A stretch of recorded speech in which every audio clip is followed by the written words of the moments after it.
Hello, Anar ma'am, Rohit sir, am I audible to you? Yes. Yes, oh, my camera is on. Namaskar, madam. Hey. Namaskar. Okay, so I'm Muskan. I belong from E-Club, and I start with the session with a brief introduction for Anar ma'am, followed by the moderator for the session we have with us, Mr. Rohit. So is that fine with you all? Yeah. Okay. So, Anar Patel ma'am has over 20 years of experience in social work focusing on empowerment of women and children. From her early teenage days, she attaches prime importance to education for all-sided development of the child. She is a founder, member, and trustee of Manav Sadhana, an NGO working for more than 8,000 free children based at Gandhi Ashram for their care and education. She is also founding and managing trustee of Gram Shri, an NGO giving income generation to more than 2,000 underprivileged women in Ahmedabad. As a mentor in the process of craft roots and initiative by Gram Shri, she provides empowerment to artisans, especially women artisans, and promotes Gujarat's craftsmanship. Currently, Craft Roots is empowering 17,000 artisans from all over Gujarat. Along with her passion for social activism, she is also an endeavor entrepreneur, and she currently is the co-chairman in Social Responsibility Committee at GCCI, which is the Gujarat Chamber of Commerce and Industry. Thank you so much, ma'am, for taking out your time and enlightening us with your journey to us. It's my privilege. Thank you, ma'am. And as the moderator for the session, we have with us Mr. Rohit Srivastava, who is a professor at IIT Bombay in the Department of Biosciences and Bioengineering, specializing in medical diagnostic services, nano-engineered materials, and photothermal cancer therapy. He was awarded the Shanti Swarup Bhatnagar Prize for Science and Technology in Medical Sciences in the year 2021 for his contribution to the development of affordable chemical devices. Sir heads the nanobio labs in the Department of Bioscience and Bioengineering in IIT Bombay. So I think with no further delay, I would now give the command for the session to Rohit sir for the further session. Thank you. Thank you very much. Thank you, Muskan. And thank you so much, Anar ma'am, for joining us in this session. Once again, we are privileged to have you here. And most importantly, we'll be very happy to have you share your journey, which you have seen as a social entrepreneur. I have several questions for you, and I hope that the answers to these will empower many more women like you and move many more, I guess, women and women entrepreneurs to do what you have been able to do, Anar ma'am. So thank you very much once again. So my first question to Anar ma'am is, ma'am, from where did you get the inspiration to start working in the social sector and then, carry out various activities like Gram Shri, which is now impacting the lives of thousands of women in rural Gujarat? Ma'am, if you may. Yeah. नमस्ते. मैं अपनी बात बताऊं तो I think मैं 8th class में थी, क्योंकि मेरे घर में मेरे मम्मी पापा दोनों सोशल वर्कर्स रहे हैं और बाद में वो लोग पॉलिटिक्स में गए, बट पहले वो सोशल में ही थे. तो मेरी मदर बेस्ट टीचर के अवार्ड्स उसको मिले थे, मम्मी बेस्ट टीचर थी. तो एक दिन 7th तक हम लोग वैकेशन में गांव में चले जाते थे एंड 7th के वैकेशन में एक ऐसा हादसा हुआ घर में कि मेरे सगे मामा के घर में एक चाइल्ड मैरिज हो रही थी, मेरे भाई की कजिन के. सो मम्मी को लगा कि बीइंग अ सोशल वर्कर ये मेरे फैमिली में नहीं होना चाहिए. उसने प्यार से बहुत ट्राई किया कि लव मैरिज नहीं हो, अरे सॉरी चाइल्ड मैरिज नहीं हो, बट समहाउ वो चाइल्ड मैरिज अरेंज हुआ एंड मम्मी उसको रोक नहीं पाए. तो उन्होंने क्या किया, उन्होंने पुलिस कंप्लेंट कर दिया. सो हमारे जो रिलेशन थे मामा और फैमिली के साथ, वो रिलेशन टूट गए और हम लोग गांव जाना बंद हो गया. सो मेरी मदर को एज अ टीचर ये था माइंड में कि अगर इन लोगों को मुझे कहीं ना कहीं कोई और रास्ते पे डालना पड़ेगा, नहीं तो अदरवाइज ये फैमिली को मिस करते रहेंगे. सो मम्मी ने मुझे बोला कि भाई 8th के वैकेशन में आप गांव नहीं जाओगे, आप कोई 2 बच्चों को सिलेक्ट करो और नजदीक में जाओ और आप वैकेशन में पढ़ाओ. सो मैंने रिफ्यूज किया. मैंने बोला मैं क्यों पढ़ाऊं, मुझे नहीं पढ़ाना. मुझे मेरे जो फ्रेंड्स हैं जैसे वो मस्ती करते हैं मैं वैसे मूवी देखूंगी, घूमने जाऊंगी, बट मुझे पढ़ाना नहीं है. मम्मी ने बोला कि अगर 9th में आगे आपको भी पढ़ना है तो ये बात माननी पड़ेगी, आपको करना है. Because my mother is still, she is very strict mother. तो फिर मुझे लगा कि आस पास में कौन से स्लम है ढूंढते हैं, तो मेरी जो आया हुआ करती थी घर में, उसने बोला मेरे स्लम में आ जाओ। सो फिर मैंने वहां से 8th क्लास में मैं थी, 1 to 4th क्लास के बच्चों को, 2 बच्चों को लेके मैंने पढ़ाना चालू किया। और शायद वो जर्नी मेरी कंटिन्यूअस इसलिए रही कि 2 साल के बाद मेरे मम्मी पापा ने वहीं से इलेक्शन लड़ा था, और वो पूरे एरिया में हर कोई जानता था पापा मम्मी को। एंड बट मेरे एरिया से जब मेरे मम्मी पापा जाते थे, तो मेरे जो बच्चे थे, मेरे स्टूडेंट्स थे, वो हमेशा बोलते थे कि ये अनार दीदी के मम्मी पापा है। And that was my move, कि मुझे लगा कि मुझे मेरी पहचान चाहिए। मेरे मम्मी पापा की पहचान से तो पहचानना अच्छा ही लगेगा, हर बच्चे को अच्छा लगेगा, बट मुझे खुद की पहचान चाहिए। सो वहां से मुझे लगा कि मेरा पैशन सेवा है, गिविंग बैक टू सोसाइटी। और फिर मैंने वहां से मेरी जर्नी चालू हुई। तो मैं बहुत छोटी थी तब से स्कूल कॉलेज में कंटिन्यूअस रखा, जहां पे मुझे अपॉर्चुनिटी मिली सर्व करने के लिए। और बाद में 92 से मैंने सीरियसली ये सेक्टर में सोचा कि सोशल सेक्टर में ही मुझे आगे जाना है। और मेरी जितनी भी पढ़ाई हुई शायद वो कम थी मेरे हिसाब से, बट फिर भी जो पैशन था उसी के ऊपर मैं लगी। और ग्रामश्री 1994-95 में हम लोगों ने चालू किया। पहले मानव साधना के साथ काम किया हमने, सैनिटेशन में बहुत काम किया। फिर हमको लगा कि एक ऐसी जगह खोलते हैं जहाँ पे बच्चे, क्योंकि मानव साधना में हम चाइल्ड लेबर्स के साथ काम कर रहे थे, तो हमको लगा कि अगर रैलियां निकालने से या लॉ बदलने से वो काम करने वाले और भी लोग हैं, बट जो बच्चे खुद को ही अपना घर चला रहे हैं और उनके जो मम्मी पापा उनके पास काम नहीं है, तो ऑब्वियसली बच्चे ही काम करने निकलेंगे।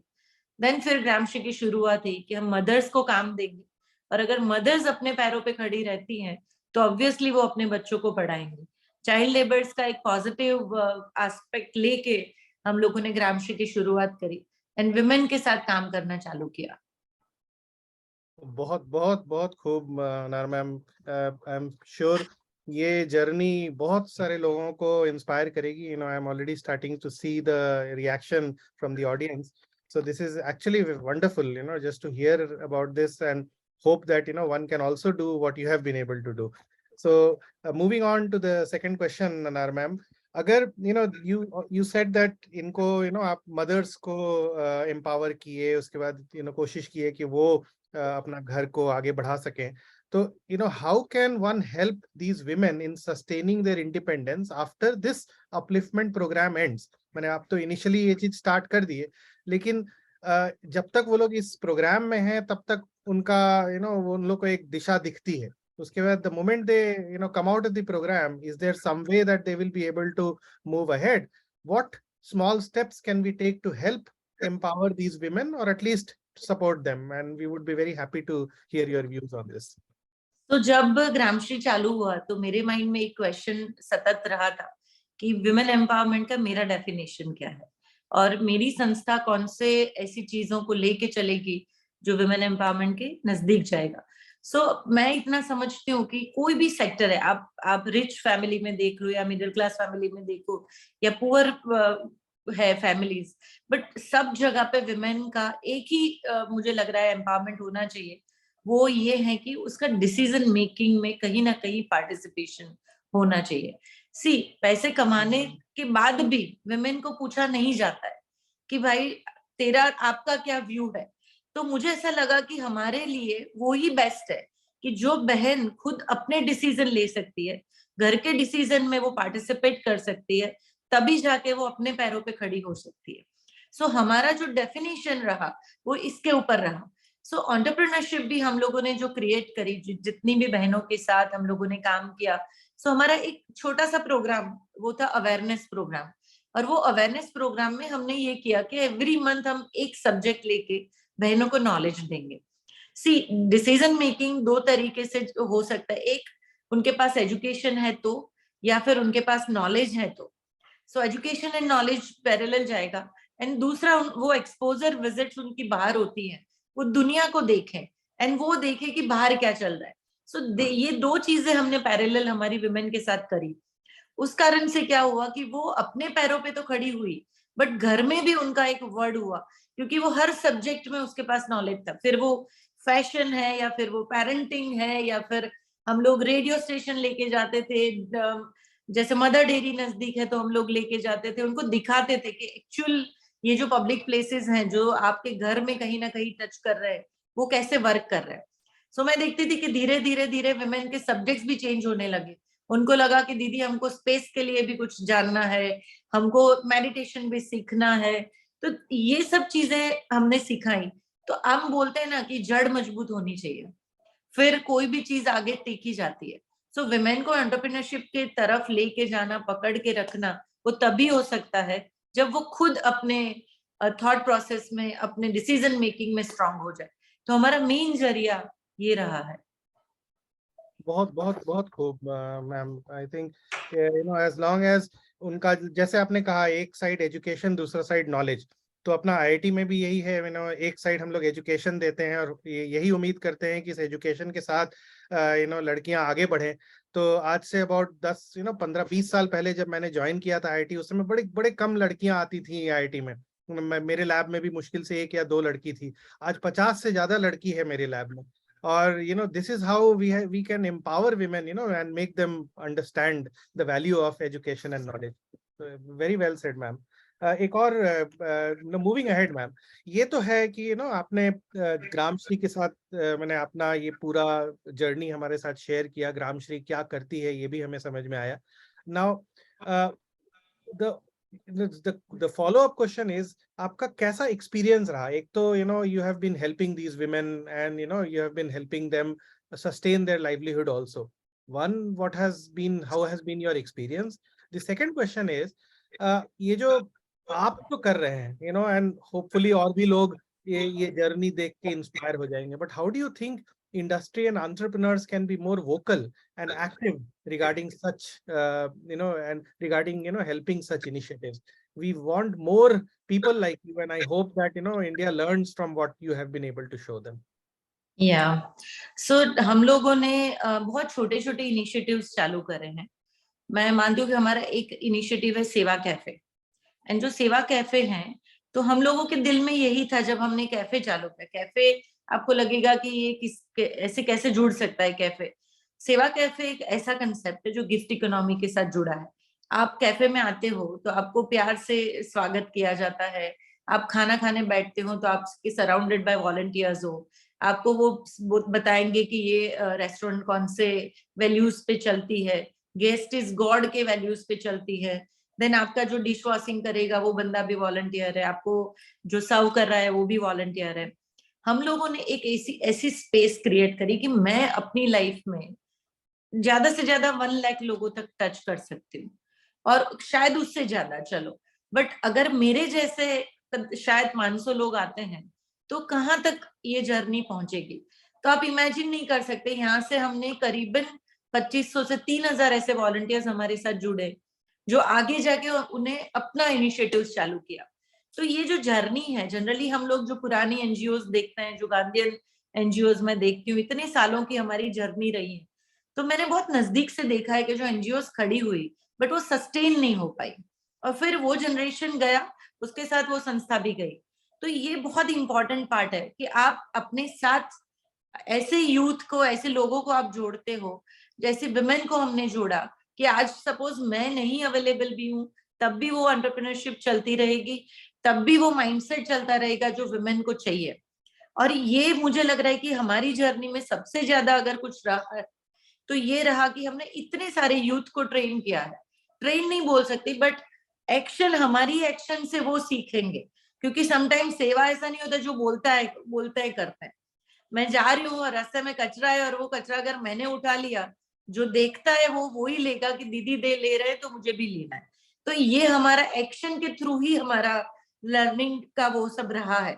तो ग्रामश्री का जो एक्सपीरियंस मेरे साथ रहा है, इसमें काफी इतनी सारी विमेन मेरे साथ आई हैं कि जो एक बार हमारे साथ जुड़ी है जस्ट हैंडवर्क के लिए, और खुद की एनजीओ करी, खुद का बिजनेस किया, खुद की ब्रांड्स बनाई, और वो अपने बिजनेस में आगे गई।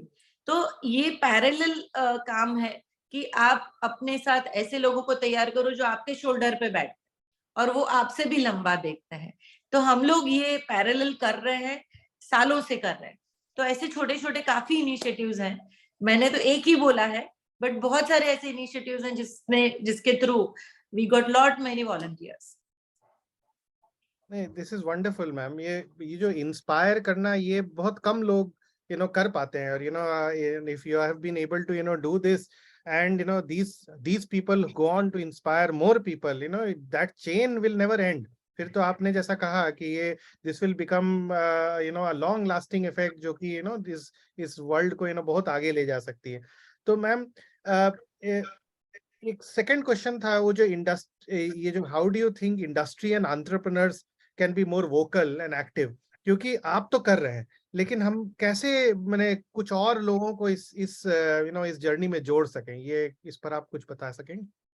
वैसे जो सेक्टर में मैं काम कर रही हूँ अनऑर्गेनाइज सेक्टर है, और ये अनऑर्गेनाइज सेक्टर को ऑर्गेनाइज करना वो सबके बस की बात नहीं है, ऐसा मैं बोल सकती हूँ। क्योंकि पहले मुझे भी एक स्पिरिचुअल कनेक्ट था। हमारा स्पिरिचुअल कनेक्ट के बगैर आप कोई सेवा नहीं कर सकते, क्योंकि वो सस्टेनेबल मोड में जाएगी नहीं तो आप फेम में चले जाओगे, नहीं तो आप शो ऑफ में चले जाओगे।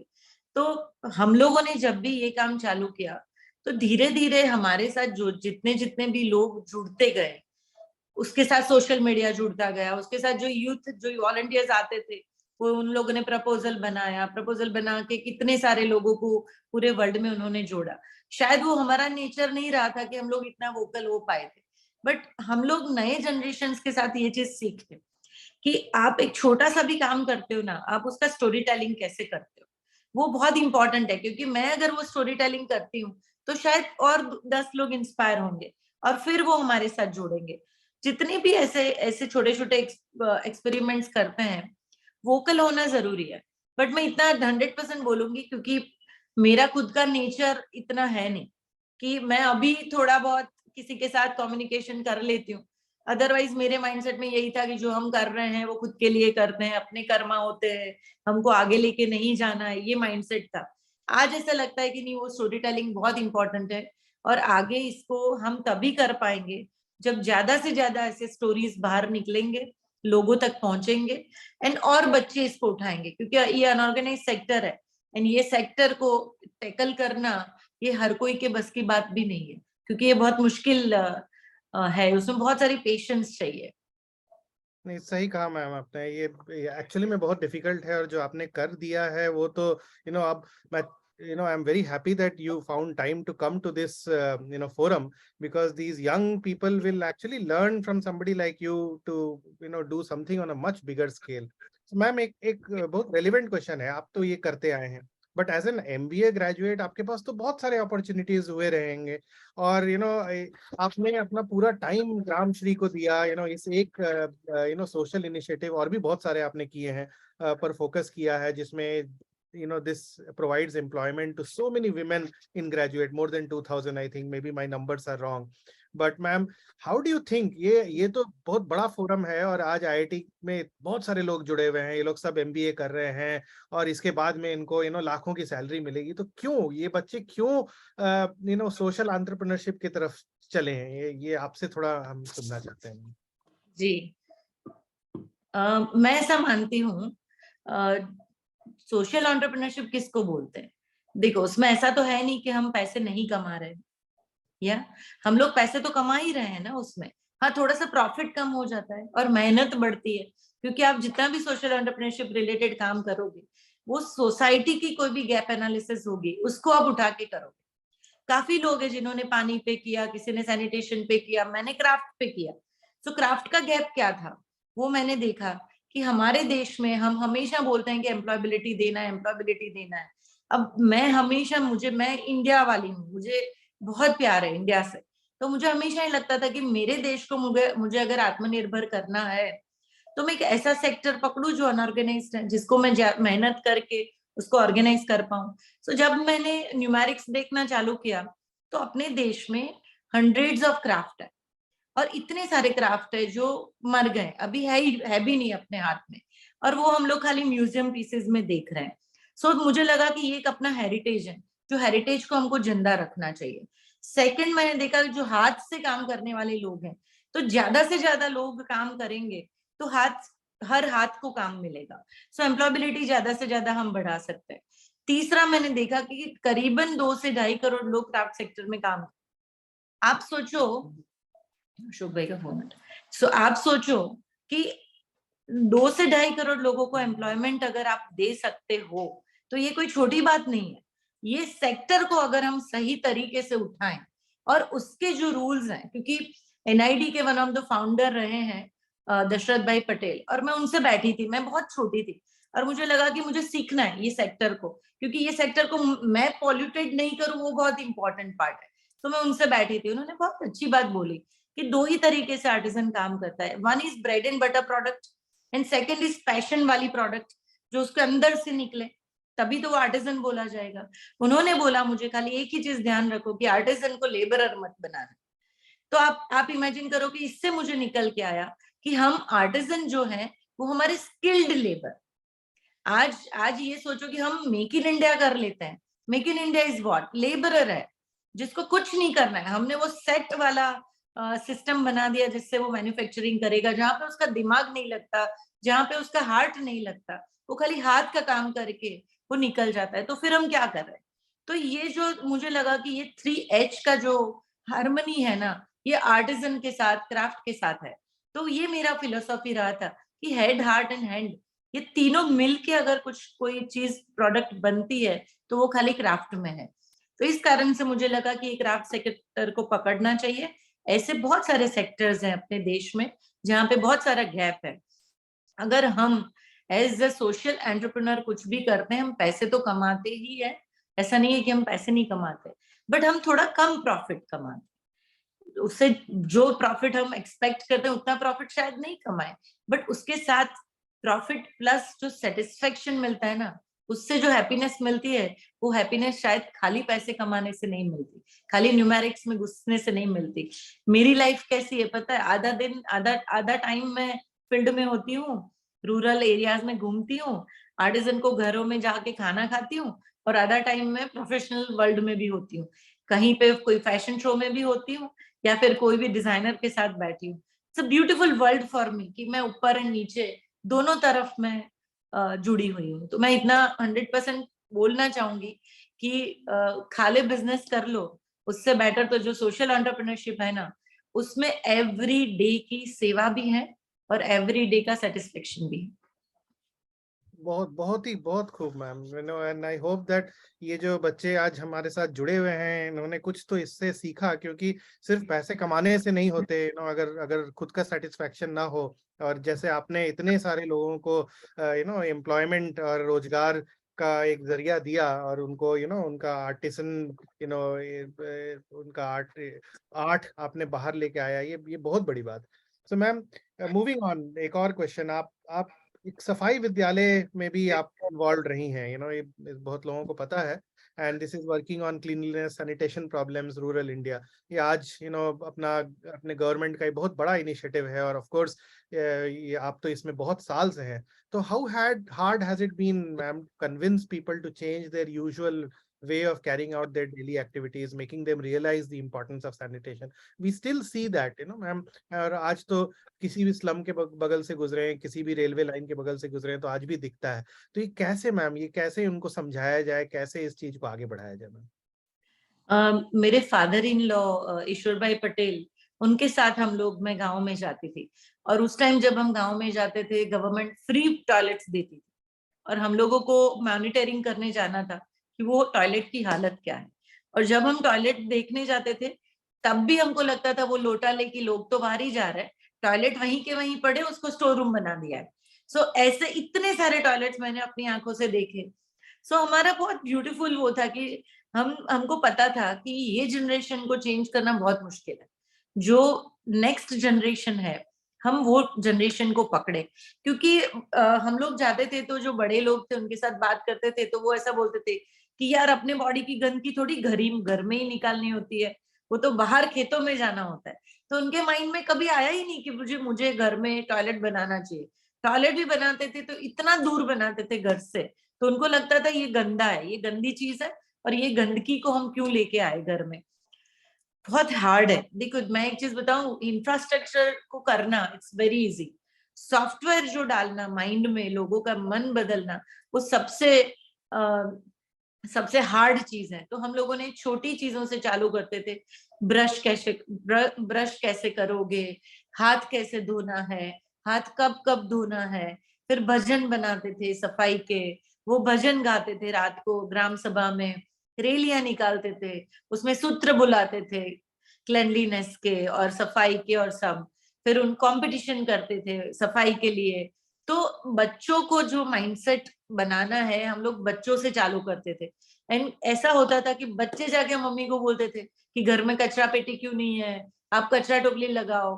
सो हम लोगों ने क्या किया, जो ओल्ड तेल के डिब्बे होते थे, क्योंकि कचरा टोकरी खरीदने के लिए तो पैसे नहीं है किसी के पास, तो हम क्या करते थे, वो डिब्बे मांग के लेके आते थे, वो डिब्बे दे दो, बच्चे उसको कलर करते थे, हम उसके ऊपर फिर लिखते थे और हर घर को जाके गिफ्ट देते थे। तो इतने साल लगे, ये इतने ऐसी छोटी छोटी थाउजेंड्स ऑफ एक्टिविटीज हमने डिजाइन करी, और उस कारण से धीरे धीरे धीरे वो माइंड उनके चेंज होते थे। बट ब्यूटीफुल यही है कि जब गवर्नमेंट इनिशिएटिव लेता है और उसके साथ थोड़ा दंडात्मक भी आता है, उसमें भी फर्क तो पड़ता है, क्योंकि लोगों को कहीं ना कहीं दंड देना पड़ता था कि आप कहीं भी कचरा नहीं डाल सकते हो, कोई देखने वाला है।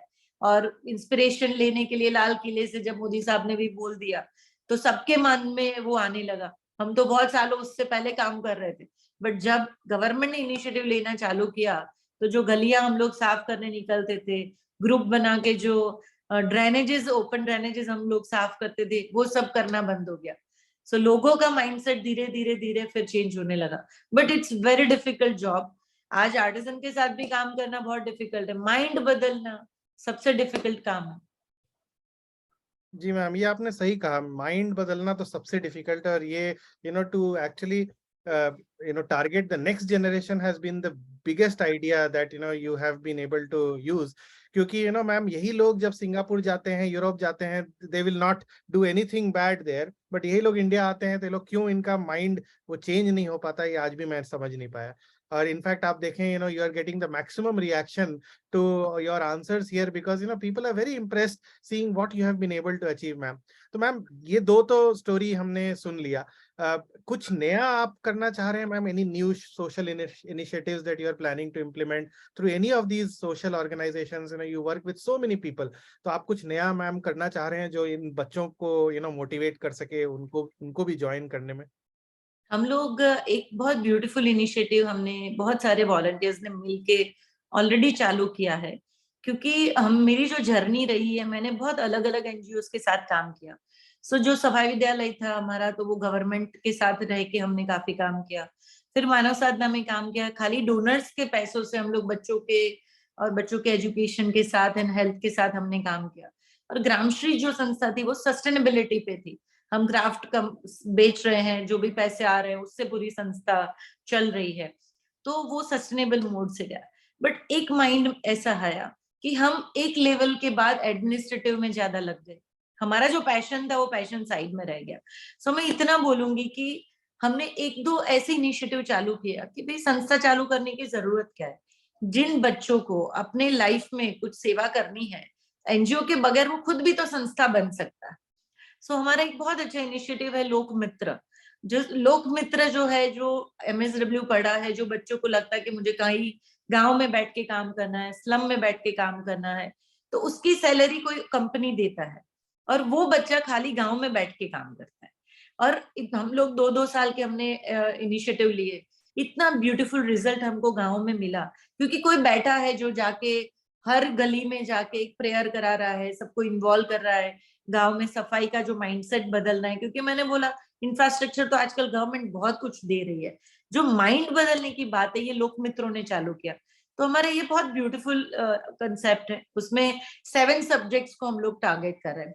दूसरा जो हमारा इनिशिएटिव है, वो हम लोगों को लगा कि आप कोई भी सेक्टर में है, आप कॉर्पोरेट में है या फिर आप कहीं ना कहीं अपना एंटरप्रेन्योरशिप या खुद ना बिजनेस कर रहे हो, कुछ भी, आप एनजीओ में हो, आप एजुकेशन में हो, कहीं पे भी हो, आप जहां हो वहां पे हेड, हार्ट एंड हैंड, ये तीनों की हार्मनी के साथ आप कैसे काम कर सकते हो, बदलाव कैसे ला सकते हैं।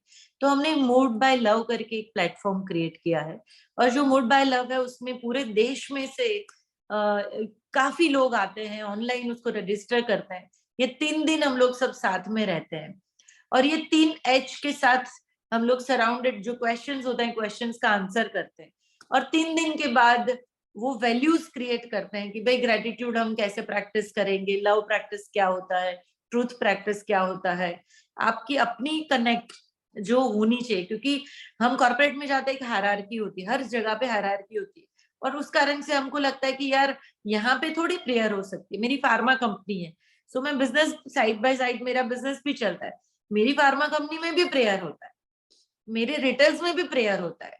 तो इट्स नॉट नेसेसरी कि ये सब चीज एनजीओ ही करती है। सो हमको ये चाहिए था कि head heart and hand 3H का हार्मनी अगर लेके, वो अवेयरनेस लेके अगर कोई 3 दिन के बाद अपने सेक्टर में जब वापस जाता है, तो आप इमेजिन करो वो अपने सेक्टर को बदलने की कोशिश करेगा, एक ऐसी स्पेस बनाएगा जो सेफ स्पेस हो। आज हम घर में भी कुछ बोलते हैं ना, तो हमारे आसपास जो भी लोग हैं वो हमको अजम्पशंस करते हैं, वो हमको जज करते हैं और वो स्ट्रिंग अटैच कर देते हैं। बट हमारे पास ऐसी सेफ स्पेसेस है जहाँ पे बोलने के लिए कुछ भी बोल दो, सामने वाला आपको वही तरीके से लेगा। लिसनिंग भी हमारा पावरफुल नहीं है। तो ये जो हमारा प्लेटफॉर्म है, वहां से हम ट्राई करते हैं कि हम खुद से कनेक्ट हो जाए और हम किसी को होल्ड करें और एक ऐसी स्पेस क्रिएट करें अपने आप में कि आपके पास कोई भी आता है तो वो आप होल्ड कर सकते हो। आप, मैं एक बात बताऊं तो, एक निमेश पटेल करके हमारे पास एक वॉलंटियर आया था बहुत सालों पहले, एंड वो स्लम में काम किया, वो खुद सिंगर था और सिंगिंग छोड़ के आ गया, और फिर उसको लगा नहीं मुझे तो सेवा में जाना है, मुझे मेरे फील्ड में कुछ नहीं करना, क्योंकि मेरे फील्ड में तो शांति नहीं है, हैप्पीनेस नहीं है, सेटिस्फेक्शन नहीं है। तो वो हमारे पास आया, 2 साल हमारे साथ स्लम में काम किया, घूमा, देन ही रियलाइज्ड कि मैं अपने फील्ड में क्या चेंज ला सकता हूँ। फिर वो रैप सॉन्ग्स बनाता था, आज भी बनाता है, बट आज उसका आप गूगल करोगे, एम्प्टी हैंड्स करके उसका एक ब्रांड उसने क्रिएट किया, न्यू क्रिएट किया। वो खाली वैल्यूज के ऊपर सॉन्ग गाता है, सिंगिंग उसका कंप्लीटली चेंज हो गया। सो हमारा कोई भी सेक्टर है, बट वो सेक्टर में हम अगर स्पिरिचुअलिटी कनेक्ट करते हैं तो ही हम चेंज ला सकते हैं। तो मुझे ये हमारा सबसे ब्यूटीफुल प्लेटफॉर्म लगता है। ऐसे बहुत सारे इनिशिएटिव्स हमने चालू किए, छोटे छोटे, कभी लंबा होगा तो मैं बोलूंगी, बट अभी 2 की मैं बात कर रही हूँ। बहुत बहुत अच्छा मैम। ये इन इस इससे तो आज का जनरेशन बहुत कुछ सीख सकता है मैम। और आपने जो कहा ये सेफ जोन और लोग जज नहीं करें, ये एक्चुअली में कॉलेज लाइफ ऐसे ही हुआ करता था। और इनके लिए तो वही लाइफ है, कोई कुछ भी बोल दे, कोई किसी को जज नहीं करता। वो एक पॉइंट आता है, उसके बाद में लोग ये सब स्टार्ट करते हैं। तो आपका जो कहना है मैम एकदम एकदम सटीक है। ये लोग इसी लाइफ में रहें, कॉलेज लाइफ के ही जैसा आगे बढ़ें, लोगों की मदद करें और और करते जाएं ये चीज, तो ये बहुत बड़ी बात है ma'am. So ma'am, last question to you, we will not take too much of your time ma'am. तो आप काफी फेमस हैं, एंटरप्रेन्योर हैं, सोशल वर्कर, तो खैर आपका कोई नाम माने कोई जवाब ही नहीं मैम। बट आप कुछ ऐसा कुछ चीज आप शेयर करें, कुछ लेसन्स आप शेयर करें अपनी जर्नी से। आज इस सभा में बहुत सारे ऐसे बच्चे हैं जो लोग एंटरप्रेन्योर बनना चाहते हैं, specially women entrepreneurs ma'am. How will you give them some advice to these women entrepreneurs ma'am? मैं 2 चीजों को पे, मतलब ज्यादातर मैं 2 चीजों पे ही बोलती हूँ। वन, इसकी कभी फोकस नहीं हटना चाहिए। हम कोई भी चीज पकड़ते हैं, क्योंकि सबको अपना अपना प्रोडक्ट एंड सब जो भी चीजें आप लेके बैठते हो, कुछ भी, एनी इनिशिएटिव, बट समटाइम्स क्या होता है कि हमको किसी ने कुछ सलाह दी, हम कहीं से कुछ किसी से इंस्पायर हो गए, हमको लगा कि ये ब्रांड बहुत अच्छे से जा रही है, तो फिर हम उसकी कॉपी करने लगते हैं। तो बहुत डिस्ट्रैक्शंस होते हैं लाइफ में, और मीडिया, अभी का जो मीडिया है वो इतना कनेक्टेड है, वो डिस्ट्रैक्शन हमको इजीली लेके रखता है और हम हमेशा किसी ना किसी के फॉलोअर बनते हैं। मैं इतना बोलूंगी कि फोकस ये होना चाहिए कि हम किसी के फॉलोअर बने या नहीं बने, हम सबसे सीखे, बट जो हमारा इंट्यूशन कहता है, हमारा दिल जो कहता है, हम वो ही करें और हम अपनी पहचान बनाएं। हम अपने आप को देखें कि मेरे में बेस्ट क्या है, मेरा नेचर क्या है, मेरे में बेस्ट क्या है, मेरी वीकनेसेस क्या है, मेरे स्ट्रेंथ क्या है, उसके सराउंडिंग सबसे सीख के हम अपने आप को कैसे सीखे, मतलब who am I, it's very important part जो मैंने अपने जीवन में सीखा है। क्योंकि हु एम आई से हम कनेक्ट नहीं होते हैं, नहीं देखते हैं, नहीं फाइंड आउट करते हैं। आप कितना भी बिजनेस करो या कहीं पे भी कोई भी सेक्टर में चले जाओ, शायद आप वो खाली ऊपर ऊपर वाला जो स्तर है आप उसी से कनेक्ट होगे।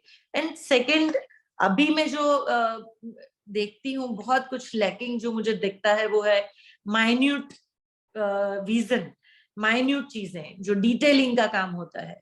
क्योंकि इतना बोल सकती हूँ कि अभी की जो यंग जनरेशन है उनमें बहुत कैपेसिटी है।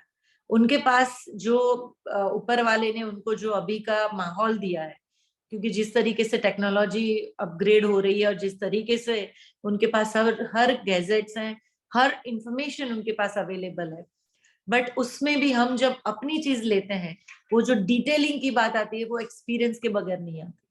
सो जो लर्निंग पार्ट होता है डिटेलिंग के लिए, वो लर्निंग फील्ड के में जाए बगैर कुछ नहीं होता। देखो हम फेसबुक या इंस्टाग्राम से हैप्पी बर्थडे बोल दें, बट जो हाथ मिलाने का मजा है, जो गले लगने का मजा है ना, वो हमको हमारा मीडिया नहीं देगा, हमको फील्ड ही देगा। सो फील्ड में अपने आप को रगड़ो। मैं इतना 100% बोलूंगी, कोई भी फील्ड है आप वो फील्ड में ट्राई करो कि फील्ड में मुझे कहाँ मैं जा सकता हूँ, नीचे तक कैसे जा सकता हूँ। क्योंकि आज इतना बोल दो एमबीए में हम सब कुछ पढ़ते हैं कि भी कंज्यूमर का माइंडसेट समझना पड़ेगा, मैन्युफैक्चरिंग की लिमिटेशन समझनी पड़ेगी, सब कुछ हम लोग देखते हैं। ऊपर ऊपर से कैसे पता चलेगा जब तक हम नीचे अपने आप को नहीं रगड़े। तो डिटेलिंग करना वो बहुत इंपॉर्टेंट है। जो ह्यूमन टच है वो ह्यूमन टच हर फील्ड में होना चाहिए। और giving back to society parallelly, उसके लिए बूढ़े होने की जरूरत नहीं है। आज कमाया आज ही दिया, क्यों हम कल तक देखें। देखो आज कोविड हम सबको सिखा के गया है, आज का काम आज करें, आज शायद अभी करें। सो जो भी हम कमाते हैं, जो भी हम दे सकते हैं अपनी कैपेसिटी में, वो देना चाहिए। नेचर को देना चाहिए, हमको ऑल बीइंग्स को देना चाहिए। मैं अभी एनिमल्स के ऊपर के जो देखती हूँ कि उनका एक्सप्लोटेशन भी बहुत हो रहा है, वो सब देखती हूँ तो बहुत बुरा लगता है। ऐसा लगता है कि वाइल्ड लाइफ बहुत लोग देखने जाते हैं बट एनिमल्स काटने में उनको प्रॉब्लम नहीं है। सो वाइल्ड लाइफ को देखना एंड एक साइड खाना, ये दोनों कुछ मैच ही नहीं कर रहा है। वो थॉट प्रोसेस में मुझे हमेशा लगता है कि आप जाते हो और फिर वहां ताज या ओबेरॉय है तो जाके आप नॉनवेज खाते हो। सो वो कनेक्ट नहीं है, आप समझ रहे हो, वो कनेक्ट होना जरूरी है कि जो एक्शन है मेरी और मेरे जो थॉट है और जो मैं चाहता हूँ, ये तीनों का जो अलाइनमेंट है ना, दैट्स डिटेलिंग। और ये डिटेलिंग होना बहुत इम्पोर्टेंट। बहुत बहुत मैम, और आई एम प्रिटी श्योर ये आपकी बात लोगों को याद रहेगी। ये बहुत सारे बच्चे जुड़े हुए हैं आज, इन लोगों ने बहुत कुछ सीखा। इनफैक्ट मैंने भी बहुत कुछ सीखा मैम आज। और I just want to say to everybody who's joined here, I had the distinct pleasure of meeting ma'am in Ahmedabad, I think a couple of months back, and I was so impressed with the way he handles any situation, any problem, and I was so impressed with you ma'am. So मैं तो आपको अपना role model बना के चलना चाहूंगा, और hopefully we will be able to do much more than what we have after this interaction with you ma'am. Thank you so much ma'am. Rohit sir, मैं आईआईटी के लिए तो मेरा भी प्यार है पुराना, एंड मुझे मेरा ड्रीम था कि मुझे जाना है कभी, बट फिर वो डाइवर्ट हो गया जब मैंने सोशल वर्क चालू किया। So I have lot of regard for IITians, ऐसा बोल सकती हूँ, क्योंकि टेक्नोलॉजी के बगैर कुछ नहीं है अब। So thank you so much for having us. Thank you. Thank you so much, ma'am.